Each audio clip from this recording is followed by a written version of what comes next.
اعوذ باللہ من الشیطان الرجیم بسم اللہ الرحمن الرحیم۔ میرا یوٹیوب چینل دیکھنے اور سننے والوں کو السلام علیکم۔ حضرت جابر بن عبداللہ رضی اللہ تعالیٰ عنہ سے روایت ہے کہ ایک مرتبہ نبی کریم صلی اللہ علیہ وسلم کے ساتھ سفر کر رہے تھے۔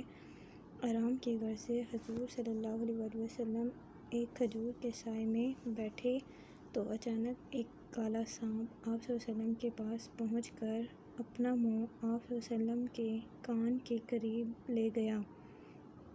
کچھ دیر بعد حضور صلی اللہ علیہ وسلم نے اس سانپ کے کان کے قریب اپنا منہ مبارک لے جا کر کچھ فرمایا۔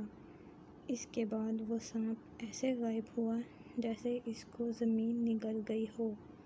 ہم نے عرض کی، یا رسول اللہ صلی اللہ علیہ وسلم، ہم اس سانپ کو دیکھ کر آپ صلی اللہ علیہ وسلم کے قریب اس سانپ کو دیکھ کر ڈر گئے تھے۔ آپ صلی اللہ علیہ وسلم نے فرمایا کہ وہ جانور نہیں بلکہ جن تھا۔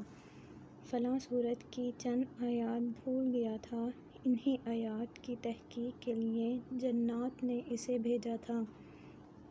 تم لوگ موجود تھے اس لیے وہ سانپ کی شکل میں آیا۔ اس کے بعد حضور صلی اللہ علیہ وسلم ایک گاؤں میں پہنچے تو وہاں کے لوگوں نے عرض کی، یا رسول اللہ صلی اللہ علیہ وسلم، اس گاؤں کی ایک خوبصورت عورت پر ایک جن عاشق ہو گیا ہے۔